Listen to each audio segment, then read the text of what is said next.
one a happy morning. Mangawit ka dyan. At syempre, hanggang ngayon, hindi pa rin kami kasi Tony makapaniwala sa layo ng mga narating na adventures and misadventures namin.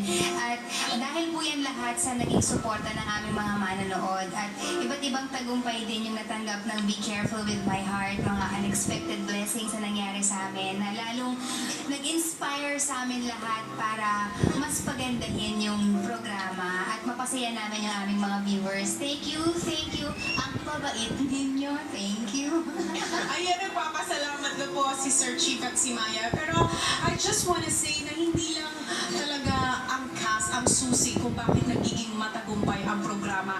Kasama rin po natin ngayong umaga ang people behind the very successful daytime series. Nandito po sila. Mga direktor, staff. Yes, ang mga AD nila, staff. mga staff nila. Alam niyo po, Yan yung it's director a din ng ano eh. collaboration, it's a group effort na Dream Dad. talagang pagmamahal nila sa trabaho kung bakit naman po naging phenomenal ang Be Careful with My Heart at minahal natin ng halos 2 taon. At ngayon po, mapapanood na natin ang pinakahuling episode ng Be Careful with My Heart. Pero ano ba ang huling pasabog ni Sir Chief at Maya? Meron pa ba after 2 years? May aabangan pa ba kami? Na po, Tony, higit pa sa kilig ang hatid ng last episode namin. I guess no word in the dictionary can describe this feeling na halo-halong emotion, tuwa at lungkot. Kahapon lang siya yung naggano eh. excitement because of what happened in the past and what the future holds.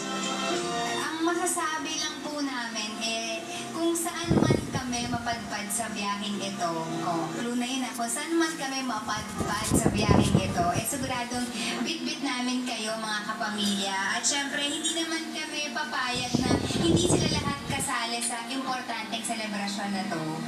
Yes, naku, ayan na nagbigay na ng clue. Ano na, kasama rin natin si Aiza! Hello! Si Cote! Si Cote, alam mo Cote, umiyak na kanina si Cho, yung anak mo. Sa separation anxiety na.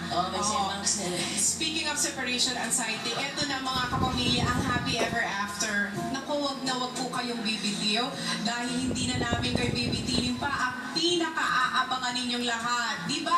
Ito na yun, guys! Kaya naman sabay-sabay tayong lahat, Sir Chief.